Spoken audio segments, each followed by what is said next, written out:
From the grand lobby of Saginaw's former post office, where history was once stamped, sorted, and sent on its way, comes a show about the people who keep the Castle Museum running like a well-oiled machine.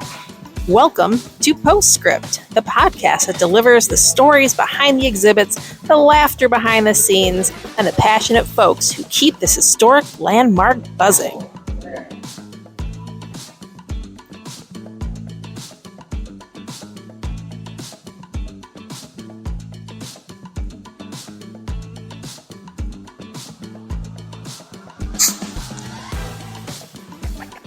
Today we're hearing from one of Saginaw's favorite people and a man who honestly needs no introduction. Let's see what he's got to say. Well, welcome to this week's Postscript. And today we're talking to somebody who probably needs no introduction, but I will let him introduce himself and tell us his title here at the museum. I'm Tom Trombley, Vice President and Chief Historian, and I'm a member of the team at the Castle Museum. And we all work together, and Catherine and I have been rambling on about research That's questions. Right. Great outtakes from this episode. Which is really, as I laugh oddly here, because research is like that, isn't it? It is. You run across some interesting things. You know, I've already... What's so different with working with local history, as we both know, is that you don't open a textbook and find everything there. It really requires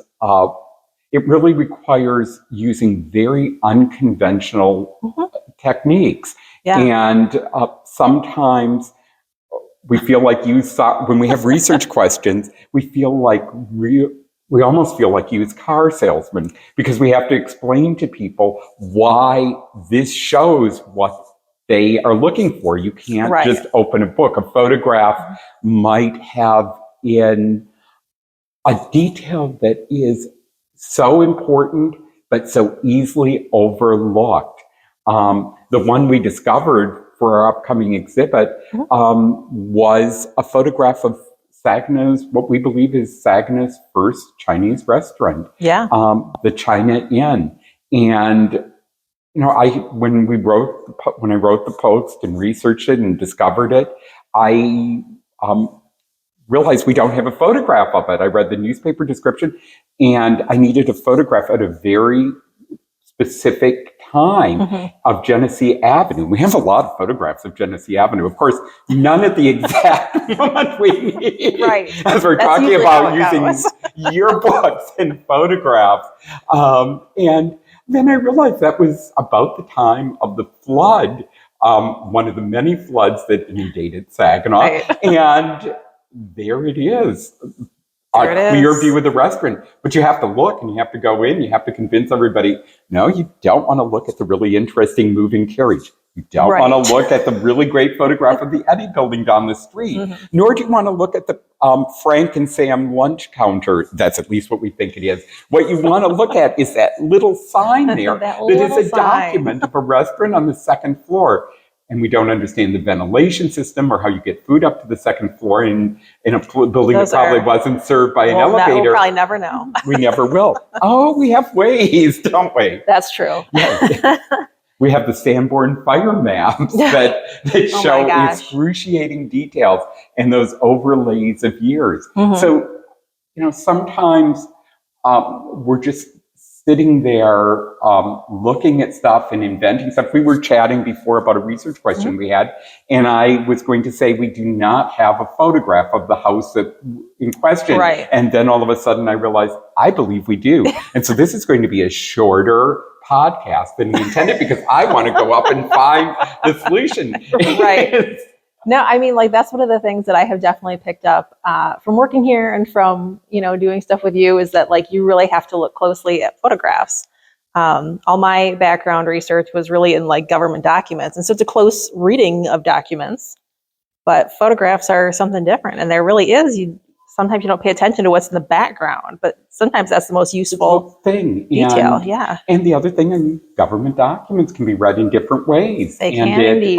It really is how it's viewed, and there's really all different type of resources, and sometimes you have to bracket it. Sometimes you're never going to find exactly what you are looking for, but you'll find it by comparing and going back and forth. And that's why I have a paper storm in my office all the time. I'm sure it's totally organized. No, it is not.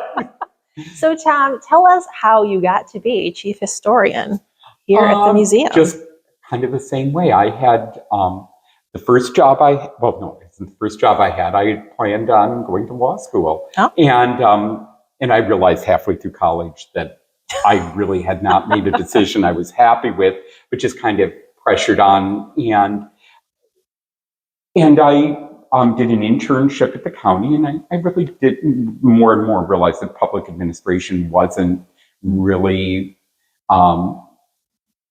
what I wanted. I can tell you about 1970s employment rules and stuff that are so different than today. I bet they were. The whole idea of smoking in an office today is, and I'm smoke sensitive, so it really was. But just think. And so I had an internship here, and I was the intern who didn't leave. And that's how I didn't end up going to grad school, because I had worked my way up to being curator here through attrition more than anything else, and perseverance. But really, just working with Saginaw history. Of course, the museum, when I worked here in the 1980s, was not a stable institution like it is today. It was a boom and bust cycle, more bust than boom. We had no regular source of funding other than memberships, grants, and donations, probably in that order in many years. So by the late 80s, when I think it was 88, when we had an unsuccessful attempt to pass a millage, I needed to find another job. And so I went into nonprofit housing. But it's interesting that some of the skills we talk about, research skills, are the ones that I used there. And I mean, property research is something that I was very good at. And I must say, sometimes the computerization of records has cut back on some of my ability to find things. I always love to find lost easements. It is really, it really is. There are forgotten easements. Wow, I had one. I worked quite diligently. The title company didn't solve it up yet. So how did you become Mr. Saginaw? You know everything about Saginaw history. No, I mean, I really don't think I know. So people believe.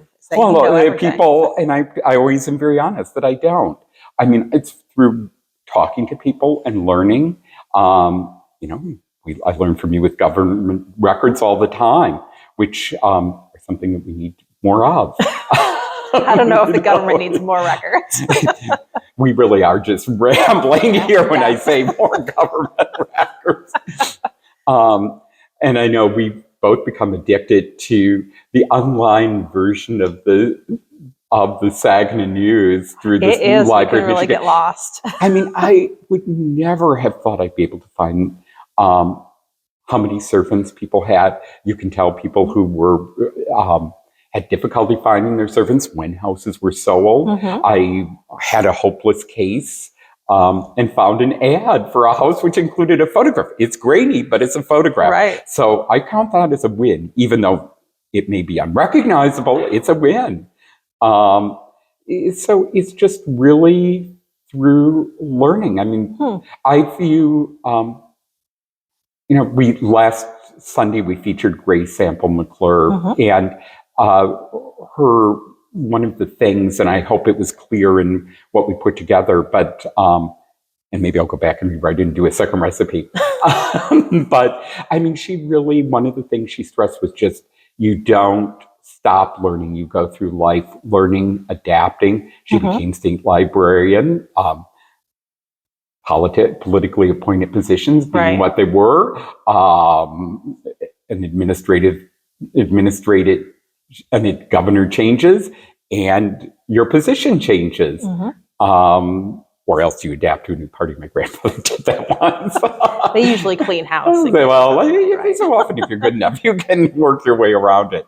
But she came back to Saginaw and did, she never really left Saginaw, but she came, continued her career, and then the last thing she did was called a reassurance program. She was in her late 70s, and it was a call system for those who live alone in the morning and evening. And I don't quite understand all the mechanics of it. Sometimes we have to, we're production. We can't, Right? We have to leave stories behind when we're just getting interested in it. It's a good concept. It is a really good concept. It was a wonderful. I just don't know the mechanics in 1960s. And one of the things I really, when I was researching that I never had realized, she had been the vice chair of the Committee to Save the Weber Home. And, and what was interesting, she had been one of the, I'm always careful, never, as we both are, never say first, one of the earliest female school board members, and had been very much, very interested in delivery of service, but also the cost of delivery of service. She was, a paper and pencil person, as well as a very feeling and very caring person. And so the school board was the one that owned the Weber home and was the one that really controlled, in the end, the failed attempt to save the house. And she, I'm certain there was some wincing probably in the school board offices when she decided to become vice president of that committee, which is really something I'd love to need to learn more about. So that's why we'll have to feature another part of her if we get another article about her. So obviously you have many Saginaw history interests, but what is your favorite thing, either in the museum, artifact wise, or about the building, or working here? It's not having to choose a favorite. Remember, I said I never have a first, I never have a favorite. One of my favorite artifacts in the collection is Meyer Brothers Jewelry Store. It's probably the largest other than the building that we have, but it's something that has so many different levels of history to it and ways to interpret it. It has, it's beautiful. And it's really, I wish we had the whole front and the ceiling, but it's what we have is sublime. And it really, I realized when I came back here in 2019, put that 19 in, I was right instead of the 20, didn't I? When I came back, I thought, this is me just loving the early 20th century in this space. But I had a Cub Scout tour I was leading, and one of the Cub Scouts just screamed in delight when he walked into that, because he felt it had nothing to do with him wanting to buy a piece of jewelry for his mother, being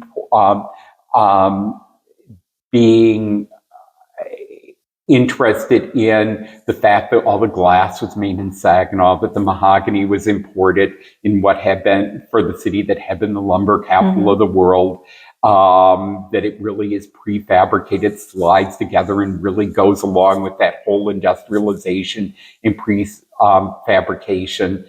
But what it was just that being transported in time. It really is immersive with that whole setup. It's immersive. Setup. And it isn't a setup. It is really it. But no, that's one of the things that I had this question. It's unusual to have the whole, fabricated thing in there, because normally it's like you're trying to recreate what it might have looked like. What it might have looked like. And I've had people, when I've been giving tours, have come in, you were able to set it up like it was. There is no choice. That is what it was, yes. And it's also unusual that a jewelry store, rather than being an additive project where they were adding on cabinets as they needed them, would purchase something, and 40 years later they made some changes. They had survived a couple of disasters and fires next door. They had some water damage, but they really hadn't altered it, that it was so satisfying.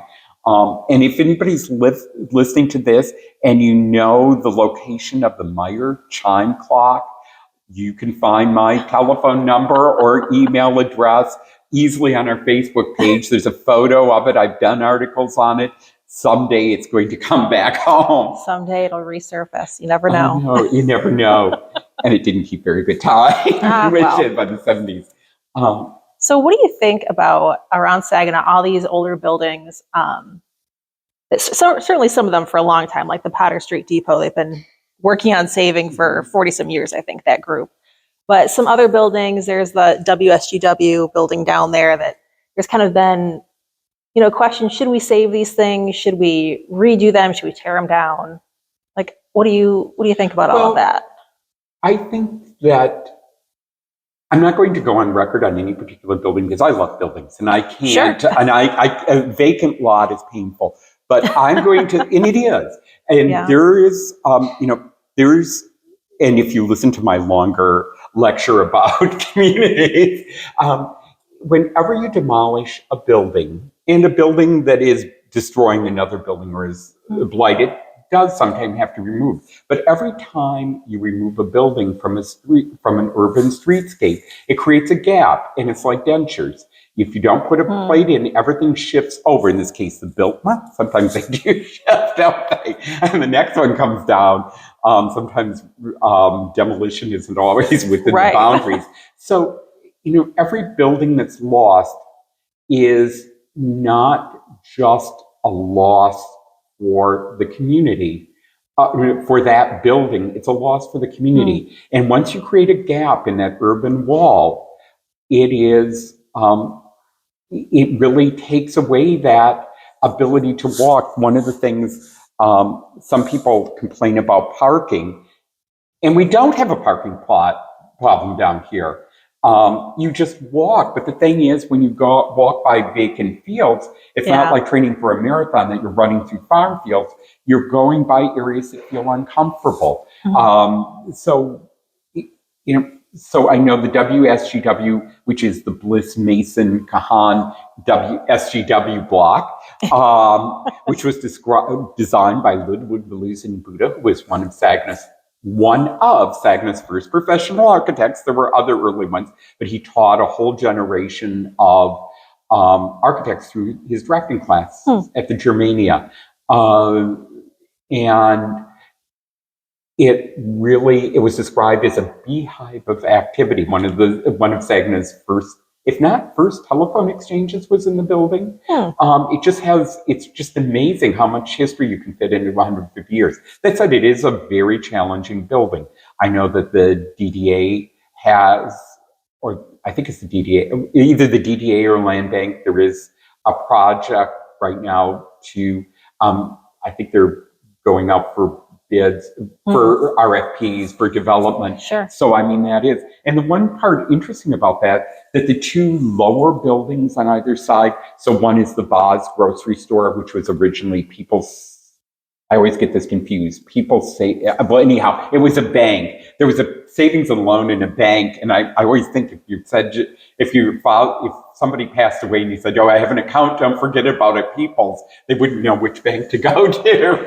It's just a thing. And the other side, those were actually part of the original composition. And originally the floors were elevated slightly off the street in an age when probably keeping above water levels. Right. Not kidding about that. But but we really didn't take into account accessibility issues. So even by the mid-20th century, or the first part of the 20th century, the first floor had been lowered and the sidewalks had gone up a bit. So it's kind of an interesting part. So there's a lot of stories there. So I applaud. I understand the challenges of trying to rehab a building, what can happen if you leave a blighted building, but I also know what happens when you move a building. And it is, the Saginaw is a city of half the population that was when I entered into this. Well, I was taught in grade school, we're a city of 100,000. Now we maybe can say we're a city of half that amount, if we're exaggerating. Yes. And I always thought that 100,000 was, because it was between censuses that we said it. But, you taught those when you got young. We were right over 100,000 by this year. We were like 90s, in the high 90s. So one last question because we could talk all day. Yeah. But I'll never have other things to do. I have a recipe to write. I have a this to do. So as historians, we're used to kind of looking backward and trying to figure out, what happened in the past and telling those stories. But what do you think Saginaw's future is going to hold? I don't believe in crystal balls. Have your magic 8-ball out. No, I think that there's a lot of things. There's a lot of positive things that are happening. And I think Medical Diamond, the development things, I'm thrilled to see a restaurant open again in the Bancroft. Mm-hmm. And so we've gone from we've gone from the coffee shop to the Flamingo Room to the Logmark Room to some other things in between, and now to the Bourbon Bar. And so now you can go to Gordy's and get in the space. And being able to walk around and do that. So Saginaw will never be the lumber capital of the world again. Our ancestors took care of that. Right. And so, it's about people, but it's about people interacting with where they live and the spaces that they inhabit in the community, and really the streetscape is our set. There was an interesting piece I read recently, and I can't remember her name. It would be Stanford White's, I think, great-granddaughter was an author and editor, and a book that I need to read, the condensed version in her obituary, condensed down one of her theories. One of the things she was passionate about was understanding the way we're shaped by our landscape, and then we reshape our landscape, and then it reshapes us. And I think in the case of Saginaw, that really is a really something we try to tell here all the time, and even accidentally, that there's two ways to tell. There's so many ways to tell the lumbering story, and one is really the vibrancy, the bravado of it in the story, right. But also,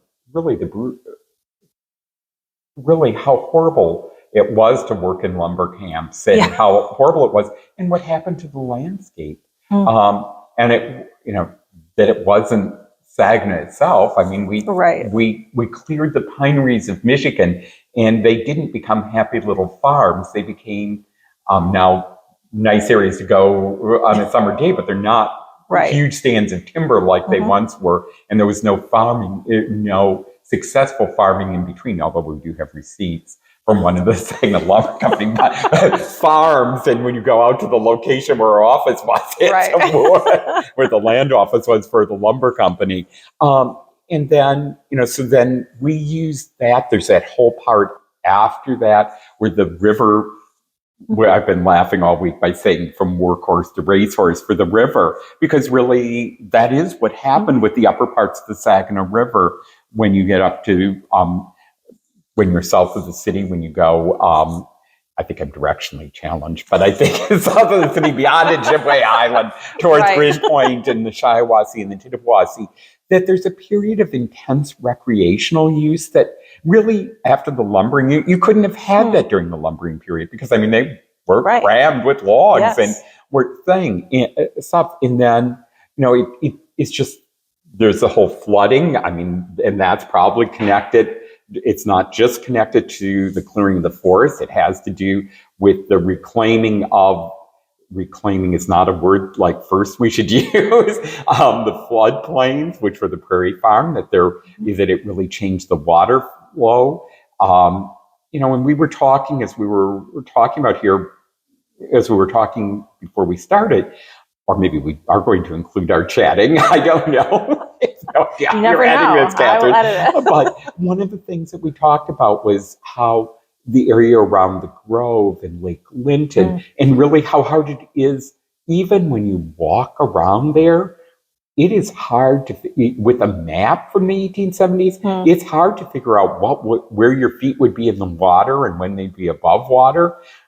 It's hard with the Ojibway Island, because it wasn't really an island in the 1930s. And it's even hard dare we give away who our featured artifact is on Saturday? Oh, I don't know. Sagina's was in the mid-20s, in the 1930s and 40s into the 50s.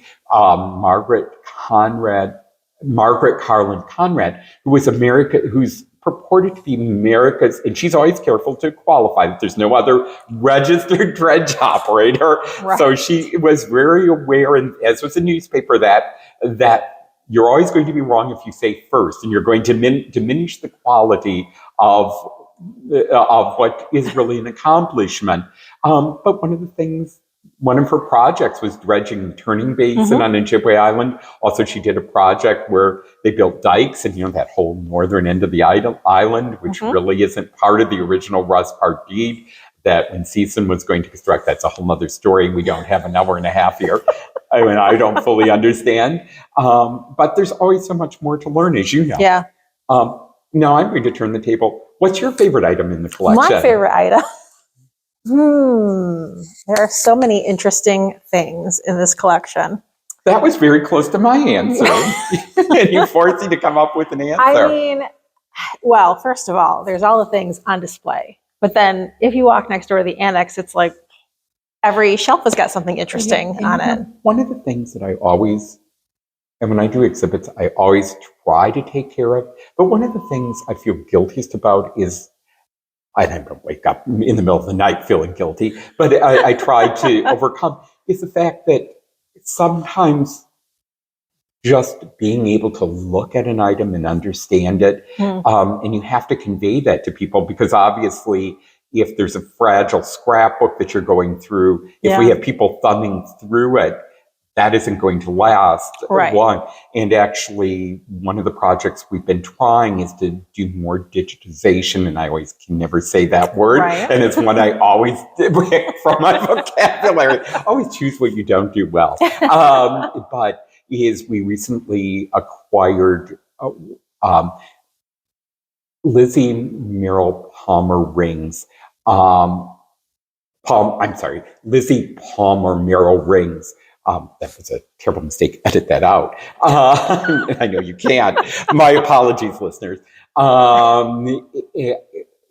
Garden Journal, and it was kept right up to the time she passed away in 1912. And the page that I find most poignant is one of the last ones where she's drawn a little schematic of the southeast corner of the garden, the pavilion, and she's put ink and pencil dots in denoting where plants have already been planted, where scilla and jonquils have been planted, and where they should be planted. And she was very ambitious with her pencil dots, which were the future. And that was for all we know, was accomplished. She would pass away in December and never see the results of her planning and labor. And it just really reminds you of just the continuation of things, but the way that what we leave behind just leaves such a record of our enthusiasm, our challenges, and why I should never try to say digitization. And what we've done is, and it's not quite finished yet, but we've, in conjunction with the library, have scanned that journal, and so it will be available for everybody. It's a pretty esoteric piece, but it was so fragile. And I've done a lot of research on the garden, I overcame my enthusiasm and did not touch it and decided I was going to scan it first before I did any research with it, because I didn't want to damage it in doing research. But it's useless to have a worn leather book that is not, the contents can be shared, and they are wonderful if you're into gardening. So with that, I have things to write. You have things to do. Well, thank you, listeners, for listening in, for tuning in, however you're watching this. And there's a more important thing that our listeners need to do. That is to come down to the museum. Absolutely. See Tom in person. Or see Catherine in person. Or not. I like to hide out. Oh, no, I do too. Or just come down and see what we work on. That's right. Well, thank you so much, Tom, for chatting today. Well, thank you. And in another 2 weeks, we'll have a new episode for you again. This is Postscript. I just don't know. I've got to go shopping and I'm just not looking forward to